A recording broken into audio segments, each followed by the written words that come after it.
Hello everyone, this is Defense Politics Asia, and this is the summary or the SITREP for the day of 865 to 867 for the 7th to the 9th of July. Currently, as per this recording, is the 10th of July. So there will be some information from the 10th, mainly is the geolocations, not the reportings. So we're going to start off with frontline changes report. Over the past 24 hours, there's 4 frontline changes over Yekhanivka, Boyeda, Sinkivka, and New York. The arrangement is a bit weird. Let me adjust. Sinkivka should come first, then Yekhanivka, Boyeda, New York. New York. Yeah, behind there. Okay, so let's start off with Sinkivka.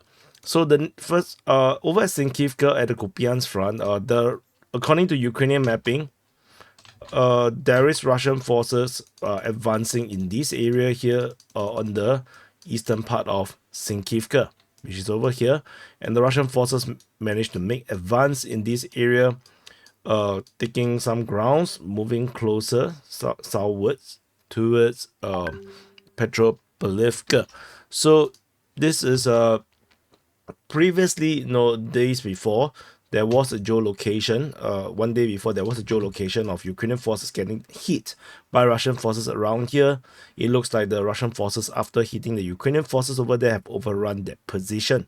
So that's Sinkivka. The next frontline change is over at New York. Over at the New York front, based on Ukrainian mapping, the Russian forces have made huge strides into New York.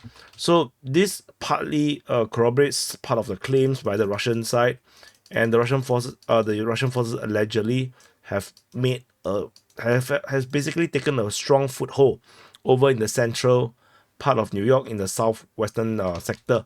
So this is a very, very massive development in terms of frontline changes. And if you zoom in a bit, you can see that it includes some high-rise or medium-rise buildings. So this basically allows the Russian forces to conquer this entire area. So this frontline change reported by the Ukrainian side is a very, very, very significant. So it's going to bring the battle into the center of New York, and it's going to change a lot of things in the strategically speaking. The next frontline change is over Yekhanivka. Over at the Avdiivka front, at Yekhanivka, Russian forces have basically entered into this heavy fortification on this northern part of Yekhanivka. And by the look of it, it looks like the Ukrainian forces have basically run away from this area here. And I think Yekhanivka, at least in this area here, this area of Yekhanivka is going to fall to the Russian side. I'm not sure these buildings are considered part of Yekhanivka or not, but it looks like whatever this is here, this is going to fall to the Russians within the next 1 to 2 days. The last frontline change is over at Boyeda. So over at Boyeda, there is in the southeastern part of Boyeda. So there is a geolocation of Russian forces at this location. This confirmed Russian presence around this area, partially confirmed Russian claims of the advance in this area here. There is still a lot of grounds in the south of Boyeda or north of Paraskovievka that is not corroborated just yet. There has been a long time since we have this gray zone. I think at least a week, at least a few weeks. So we're gonna have to continue to wait for these developments to be corroborated. So these are the frontline changes report. And so we're going to go into the strategic and tactical reporting. And before I continue, I just want to apologize that the report is very late today, and also I didn't have a chance to do the SITREP over the past day yesterday, because I was just super busy. A lot of things happening this week, so much things happening, and also my non-DPA professional work demands my attention. I have been busy with it the whole day, or the entire of today. So no choice, the recording have to be so late. So whatever it is, at least we are here. So we're gonna go on to some missile strikes. So yesterday or these 2 days, there is some massive missile strike, and one of them, very controversial, has hit a children's hospital. So the children's hospital is around here. There's is a cluster of the various hospitals, and one of these buildings got struck by a KH101 or a X101. So it is 100% a KH101 because I have already done my own studies and whatever analysis. You can check out the DPA Telegram or Twitter. I wrote extensively. I did videos on it. So it is 100% a KH101.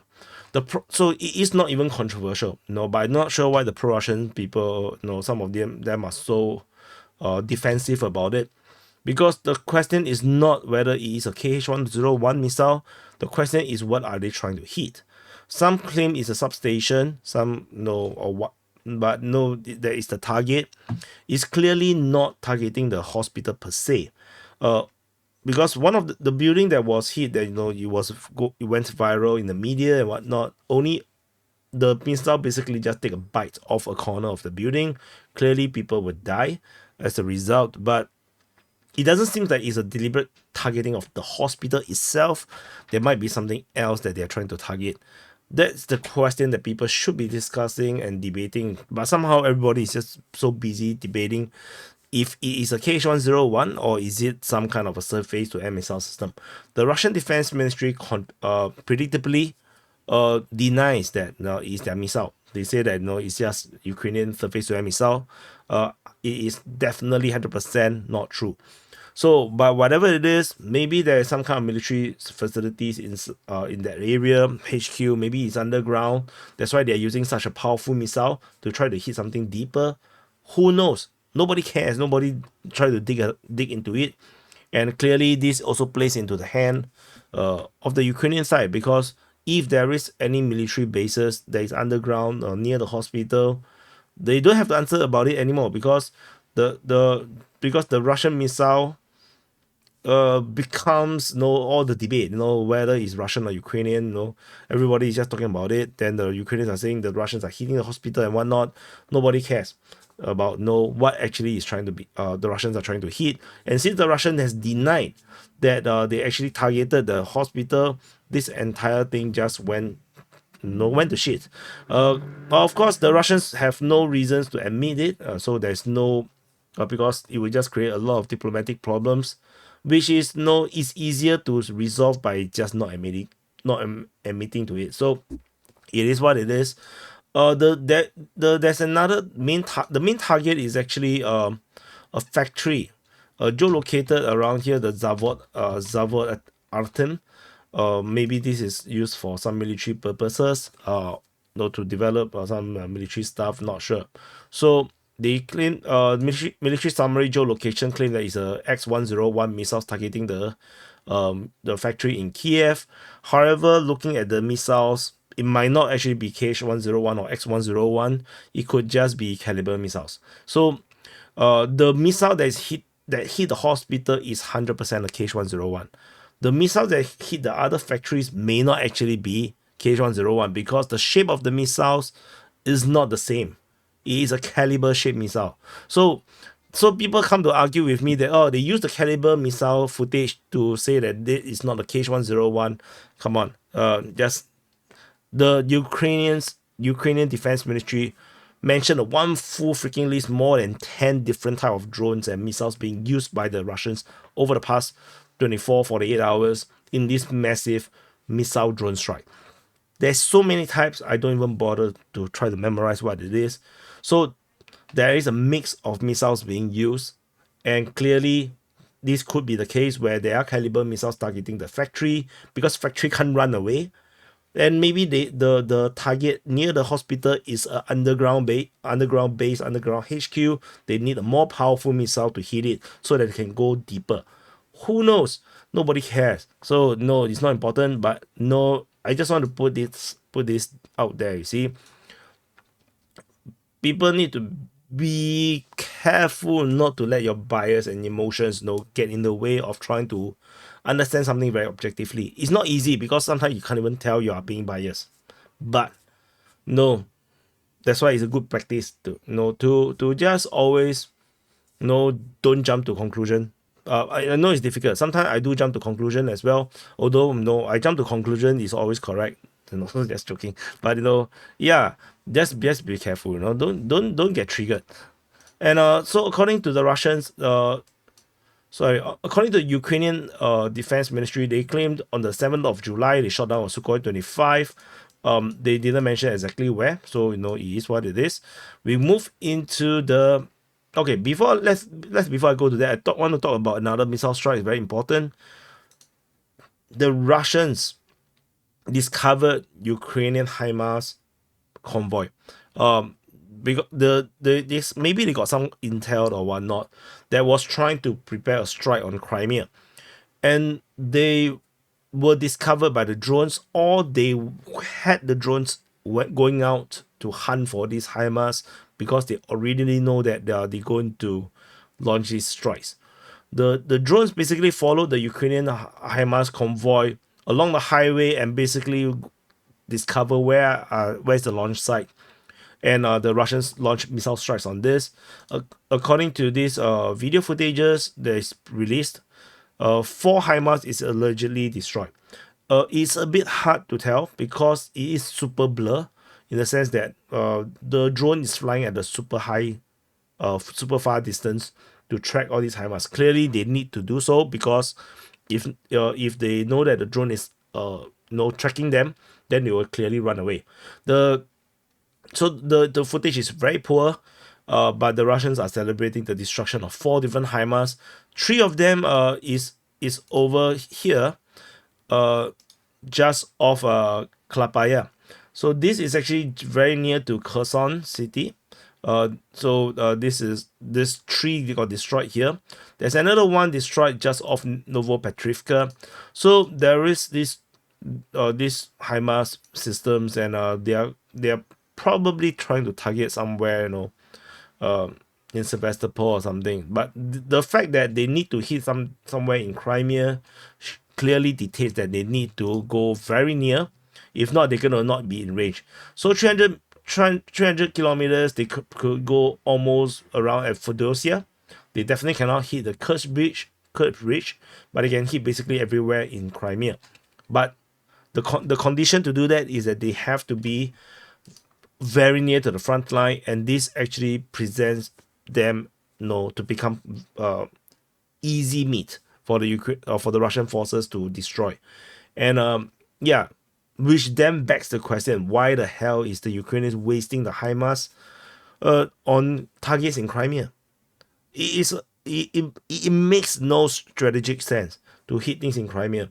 There's a lot of targets in the front line and forward operating positions, training bases, whatnot. Then somehow the Ukrainians want to hit something that far away for literally no use. It's just useless. It's just not useful at all. So whatever it is, they took this gamble, and a very number of HIMARS allegedly got destroyed. So it is what it is.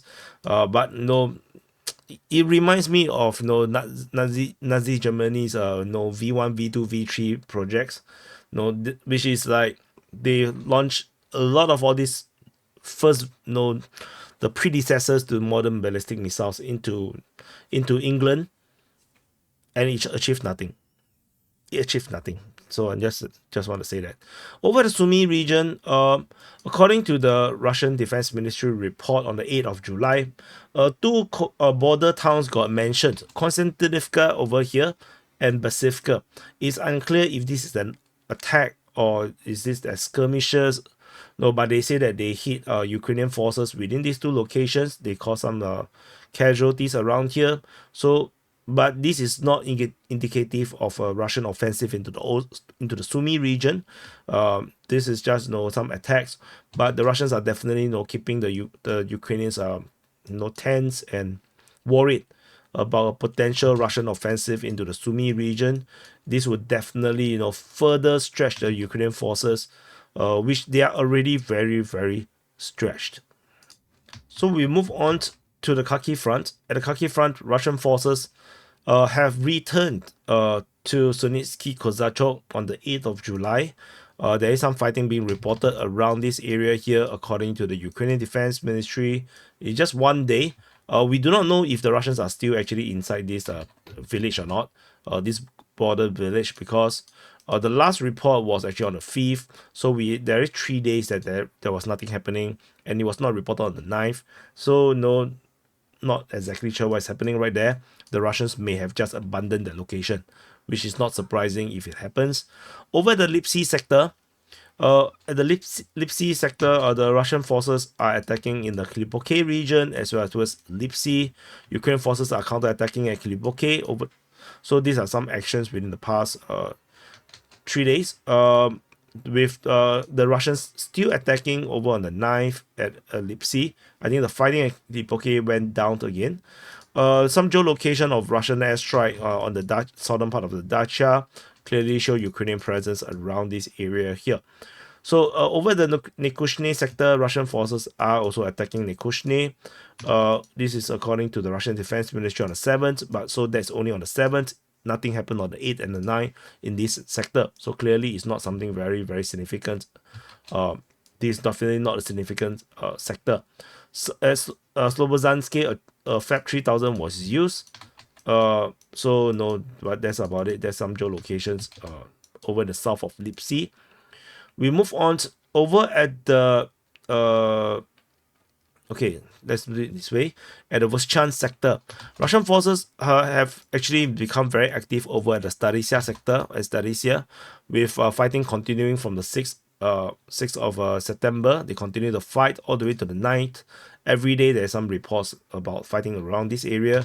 Russian forces are allegedly also attacking Taike, and the battle at Voschans continue in this very fiercely, with Ukrainian forces doubling down on the region. On the 7th of July, there was reports of reinforcement being sent to double up their effort.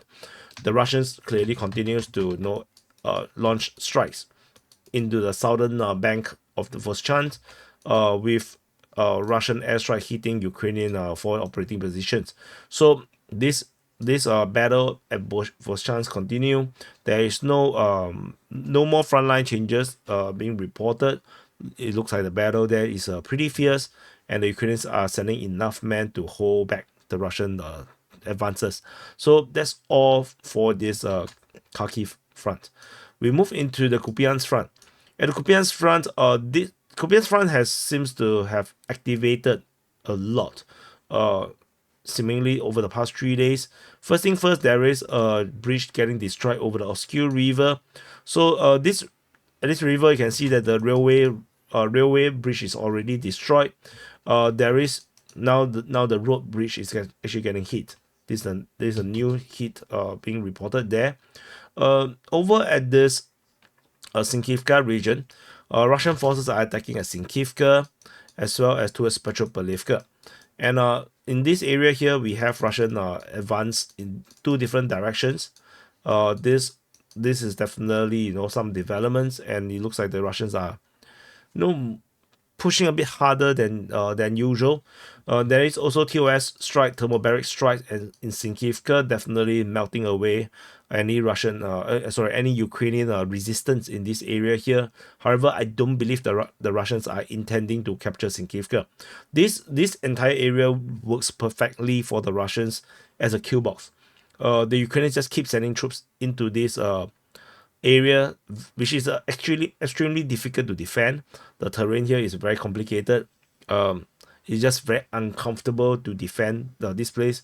Whereas if you compare to the Russian defensive positions around Vyshana and Liman Pershi, particularly Vyshana, you have one road going through everything, and you have this entire settlement to back you up in terms of the defensive places. It's much more easier. The terrain here is a lot more complicated. There's a lot more places to hide, and to move around, it seems a bit more complicated in terms of defensive operations. So yeah, it is what it is. Then these are just some artillery strikes. So basically, this is the current situation over at this Sinkivka region. So over at this the other side, the Russian forces are also attacking at Stepova Novoselivka. They are attacking Terbaivka, Pishani, and Berestove. In particular, the one at Pishani or even Terbaivka region seems to be a cake. No, I'm just joking. It seems to be the main push of the Russians. So the fighting at Stepova Novoselivka is starting to look a bit more like a kill box. The Russians seems to be very happy to just hold the line and force the Ukrainians to defend the undefendable. So this is what's happening around here. However, the main push of the Russians seems to be around this area, with a lot of reporting coming out from this area here. So Tabaivka is only on the 9th according to Ryba, but the main push is around these two, Peshani and Berestove.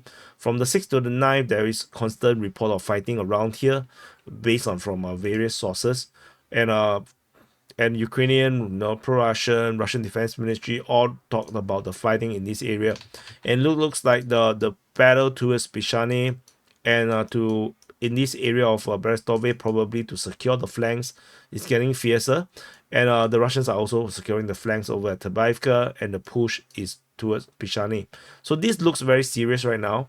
We previously have this frontline change on the 6th, but there is no frontline change in this area over the past 3 days. At least it's not reported, so we will just continue to monitor. But it's definitely something to watch. The Pishani region. We move on over the Svetove front. In the Stemakivka region, Russian forces are attacking in the Stemakivka region and in Mazyo-Zarivka. Mazyo-Zarivka is also known as Artemivka, sorry. So in case you saw Artemivka, it's actually Mazyo-Zarivka. And so there is some fighting around this region. But typically Stemakivka is almost like a scam place. No, they always say there's fighting, but no, there's always no developments. Very, very seldom.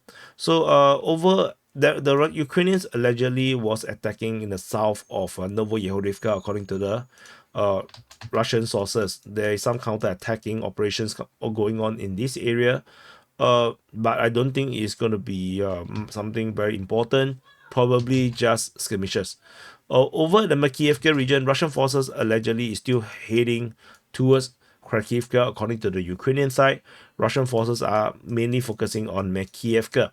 So Makiivka already is pretty compromised, with a pincer currently seemingly to be developing. But there is no more news despite this development. So we will just continue to monitor and see how this develop. Makiivka has been reportedly fighting non-stop for quite some time already, particularly 4th to the 9th. So moving on over the Crimea front. The Crimea front, we have Russian fighting at Nevsky, Terny, Torske, at Dibrova, and so there is some push all over the place, but nothing seems to be a more focused, more serious kind of a push, seemingly, at least not to me, as compared to the ones previously mentioned in the Kupiansk and the Svatove front. There is also some reports of fighting or shelling over at Krykhovivka. We are now in the Sivas front, probably shelling though, and Serebrenka was also being mentioned. On the 9th, over the past 24 hours, Ukrainian Defense Ministry mentioned some attack over at Blokhovivka. I doubt that's the case, or at least it's very small. The Russian forces are fighting at Verkhomokenyamsky, Spurny, Vimka, and Rozdolivka. Rozdolivka being one of the newer one as well, only on the 9th, just like the Bilhorivka situation. So there is some concerted effort around this sector, with the Russians making this push, but this big push, but very slow. I think the terrain here is very unfriendly, maybe too much minefields, and so we're not sure. So very slow operations around here. Over at the northern flank of the Bakhmut front, we have some fighting reported at Zeleniansky and Krykhovivka. So Zeleniansky, I think it's a 1-day thing. Yeah, it's only on the 7th was reported. Krykhovivka is on 7th to the 9th. It seems like something is brewing in this area here. So we move to the central flank. You can see Krykhovivka is something is brewing around here, and Ukrainian Defense Ministry over the past 24 hours mentioned some fighting in the area of Bodanivka. The Russians are clearly talking more about Kalinina in this area here, about the Russians trying to push the Ukrainians in this area. Some geolocations of Ukrainian forces around the west of Kanel just shows that Ukrainians are trying to hold this position at on this canal of Chasivia. Russian forces are trying to push in along the way. But so far, I still hold my position. Chasivia to the Russians are just a diversion thing. I don't think they are serious about capturing it. I don't think they want to capture it, at least not now. So that's about it. Over in the southern flank, things start to, in the southern flank of the Bakhmut front, something seems to be brewing. According to the Ukrainian Defense Ministry, they mentioned Bilohora, Dilievka on the 8th, and there is some fighting reported on Kudymivka on the 9th as well, 7th to the 9th, and Andrievka 8th to the 9th. It seems that the Russians are starting to develop some kind of advance in this area here. All these sporadic attacks seems to be some kind of a skirmish, I guess, and I think that they're going to start to make some serious push in this direction. I think they're going to go for Dilievka, probably, and probably also maybe Bilohora. I think these are two very possible places to go for, particularly coming from the south from Ozerianivka. So I think this is something that they may be considering. And with these two locations, they can actually hit backwards into the canal regions, into the canal, and force the Ukrainian withdrawal from this area here, collapsing the entire front line. So and of course, they can also from Dilievka continue to cut off the highway to the Torex region and collapse the Torex front. That's also possible, but we shall see. We shall see. Over the New York front, the fighting continues in two sectors. We have the Torex sector and the New York sector. Over the Torex sector, the Russian forces are attacking in this area here. The fighting at Pivdene continues. There's some fighting reported at Zelizne, and there's some push in the Druzhba region. Particularly, it seems that the Russians' focus is over at Pivnishne, with the Russian forces attack into the rear positions along the high-rise building, which is geolocated, is reported by Deep State UA. However, the high-rise building is claimed by the Russian mapping to be fully under Russian control. This is not confirmed yet. So, but this entire area is pretty much going to be lost. The Ukrainians doesn't seem to have the power and the manpower, the abilities, the equipment, and the will to hold this position pretty well. And if the Russians indeed fully secure this high-rise building, then it's going to be a disaster from this area here, which the Russians can quickly conquer all the low-rise building area and then launch the fight over in this hill, this artificial hill region, where it looks like a massive castle, or some kind of fortress for the Ukrainians. So this is going to be quite difficult to fight. Maybe I shall nickname this the Mount Doom. Who knows? Look like some volcano kind of thing, but it's not volcano. Volcano is Bakhmut. So anyway, sorry, at DFK. So anyway, whatever it is, there's some things happening around here. There's some geolocation of Russian forces around this area here. So confirming Russian presence in where we have mapped. So the mapping is actually accurate. Zelizne is not very important. There is not much action. The Russians doesn't seem to be interested to push in this direction yet. It looks like the focus is still going up north. According to the Russian Defense Ministry on the 7th, they report the capture of this place called Chigari. And I have to look at some other sources to find where is this place, and it's basically in Pivdene. So very weird. So whatever. Over at the New York front, Russian forces seems to have expanded control massively around this area here, particularly going all the way into the New York, the southwest of New York. This is actually very, very serious development.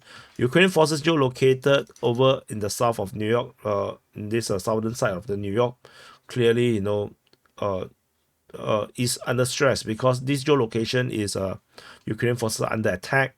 Ukrainian forces did try to counterattack north of Urivka on the 7th, but it looks like this counterattack did not work out, and the Russians just continue to march on. And in this area here, Russian forces, according to the Ukrainian mapping, have taken all the high-rise building in this southwest sector of New York, and this will allow the Russians some very strong positions to conquer everything around here. The entire residential area is going to be conquered for sure with this advantageous strategic position.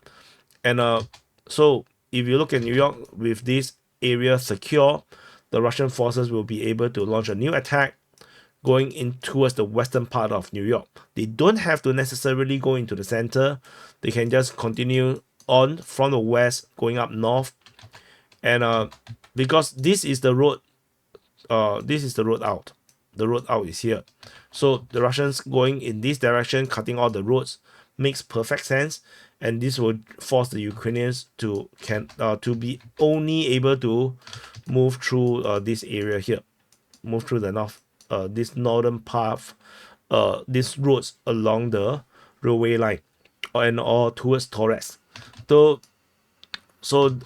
then which is why I feel it makes sense that they would then go for Nelipivka, and then basically just avoid fighting in the center. They basically can just go around, and the city will just fall.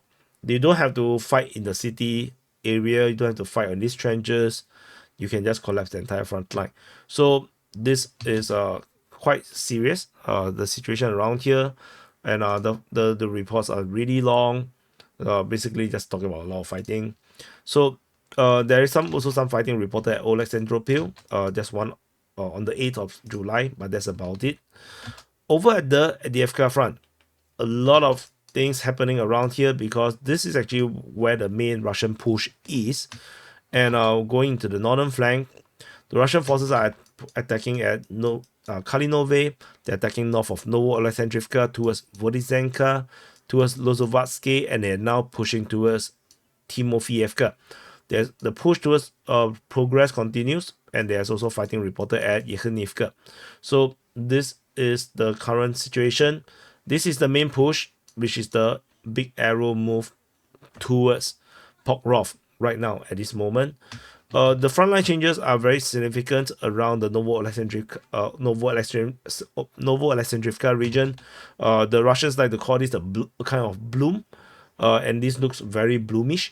So you know, hey bloomer. So anyway, the Russian forces are pushing towards the north, capturing some tree lines around there. They are pushing towards Vodizenka already, and then they totally secured Novo-Alexandrivka, and this also leads to them attacking towards Luzovatsky. And Timofeyevka is now already in play, with a report starting to call their name. So the Russians may already be pushing towards Timofeyevka already. So situation here is getting very, very bad, and it looks like I have to start to drag the Ukrainian border further. We are running out of Ukrainian borders. So that's all from this area. Maybe I should drag it now. So let's drag this border bigger. Ta-da! There's more Ukrainians now. Take that, Russia. So anyway, over at the central flank, can I zoom in, zoom out? Okay. Central flank, Russian forces are pushing towards progress. Yekhanivka, they have secured Voskod, and they are attacking towards Novoselivka Persha. So this is also pretty significant. As you can see, the number of frontline changes around here. And Yekhanivka is definitely under threat. Russian forces have already surrounded it on 3 sides, and with the latest push in this area here.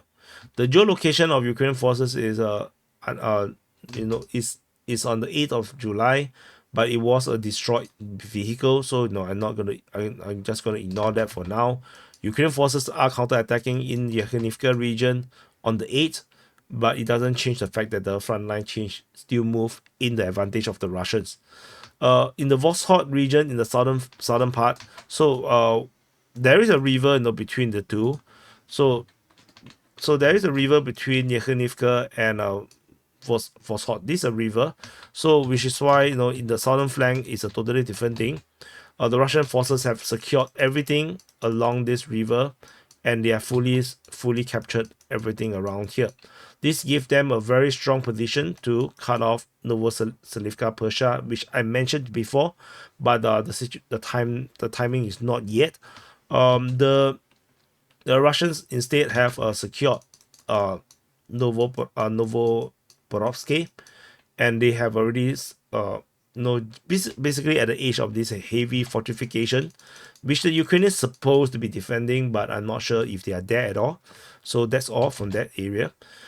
Over in the southern flank, the Russian forces are attacking in the area of Umansky. This is just a one-off, and there is mainly push at Yasnobrodivka, over in Netelove region, and at Khalivka. And in particular for Yasnobrodivka, the Russian Defense Ministry in yesterday's report have claimed that they have captured Yasnobrodivka, but we have no mapping from anyone to basically corroborate with this. No evidence, so we just have to wait. This is just going to be a claim, but no, I don't. We are not going to declare it as captured until there is better evidence. So that's all from this area here. We move into the Donetsk front. At the Battle of Krasnohorivka, Russian forces continue to be battling in this area with frontline changes, as showing Russian forces expanding their control over in the center part of Krasnohorivka. So the information comes every few days. So the next update you'll probably see more changes. So this is something important to note. Not necessarily the sources will give you all the information, because they will basically sometimes have to clear it with their own government, with their sources, because sometimes they cannot compromise operational secrecy, or it may be too embarrassing, they don't know to talk about. So information tends to come in here and there. So that's why sometimes the captures seem to be very big. Over in the Masimilivka, Georgivka region, Russian forces are trying to push out northward, and they are still in the eastern outskirts. This is definitely not acknowledged by the Ukrainian side. Ukrainian basically put the entire Georgivka as gray zones. However, because of previous geolocations, to me, this is firmly under Russian control. So over at the Konstantinivka Paraskovievka region, Russian forces still are unable to fully secure Paraskovievka. There is still some fighting in the area of Konstantinivka, probably in the south, but they still have not stormed into the city just yet. This has not happened. Over the south, there is still push towards Vodian. All 3 days there was reports about fighting around here, but there is no map changes. So I think the next map update is going to be quite big in this area. And along the Voleda line, there is fighting in the region of Voleda on the 7th. It's just a one-off. And there is some interesting development. Over at Preshestivka, Russian Defense Ministry reported that they are attacking Ukrainian forces around here. So I'm not sure if there's some kind of push, or are they just bombarding Preshestivka. That could also be possible. So we just have to wait and see what the Russians are up to in this area. And let's say if the Ukrainians indeed got bombarded, why are there so much troops in Preshestivka? Are they trying to do some counterattack in this area here? No, so not sure. Over at the Velika Novosilka sector, Russian forces are attacking in Uruzhaine, in Staromayorsky region towards Makarivka, which is the main one. The Staromayorsky is reported by the Ukrainian Defense Ministry, probably some coping. And then there is some push towards Rivnopil. Rivnopil is the interesting one to me. 8 to the 9, Ukrainian Defense Ministry mentioned Rivnopil. However, the main push is probably still towards Makarivka. This makes the most sense. And that's all for the Donetsk front. Over at the Zaporizhia front, so Zaporizhia front, we have a lot of reports in this area. Let me see. Do we have a... Okay, that's all. So we have fighting reported towards Huaypole. And then we have fighting reported at Sharifny, at Malatomashka, Novoporovsk. I think Novoporovsk. What is his name again? Sorry, Novoporovska. So, Novoporovska. And then there is push in the northwest of Lvove, north of Robotine, Nestyanka region towards Novoandrievka and Shebaki. So this is, of course, this is over 3 days, but the Zaporizhzhia front is starting to get a bit more and more busy in a particular over at the Orikhiv sector. I think this area here, this sector here seems to be getting a bit more and more busy. I wonder if the Russians really is brewing something right now, and because the number of fighting around in the particularly the Malatomashka Novoporovska region, as well as the Nestyanka Novoandrievka region, is getting fiercer and fiercer. So getting more and more often, particularly towards Malatomashka, Ukrainian Defense Ministry never fails to say that there is Russian attacks in this area here for the past week or already. Geolocations clearly show the Russians are making moves in the southwest of Novoporovska, and the fighting reported at Robotini seems to suggest that there is some kind of effort to secure this position. Ukrainian forces geolocated to be struck by thermobaric missile north of Robotini, and in the south of Orikhiv there is a Lancet strike. So that's about it from this area here. So yeah, so this is what it is. Very interesting situation here. So let's see how this develop. Sharifny is a one-off interesting thing reported by the Russian Defense Ministry on the 9th. The last report was on the 7th of April. So this is a very unusual place to attack. Yeah, but generally I don't expect much around here. So that's all from Zaporizhzhia, and we move on. There's a Lancet strike over at Bilyevka. Pretty awkward. I wonder why a Lancet is flying around here. This is not an active front line. So yeah, the Russians are definitely hunting. So other than the HIMARS strike over along the Dnipro River at the Kherson front, there is a lot of bombardments being reported over at Tiahinka, Novotiahinka, or what is this called? Ivanivka. Yeah, that's the other name. Just beside it, a smaller village. Tokarevka and Antonivka. Russian forces allegedly is trying to push the Ukrainian beachheads, probably opposite of Pridniprovsky. And the Ukrainian Defense Ministry in their latest report says that the Russians are attacking Krinky. So Krinky is still in play. Weird. Why is Krinky still a thing? So no, anyway, yeah, that's it. No, such a long report, and I'm losing my voice because I'm very tired. It's been a very long day. I've been working non-stop since morning. So that's it. So this is the situation report, or the summary for the day of 865 to 867 for the 7th to the 9th of July. Press the like button, subscribe, support my work. No, yeah, it's your support that keeps me going, and I'll see you guys in the next update.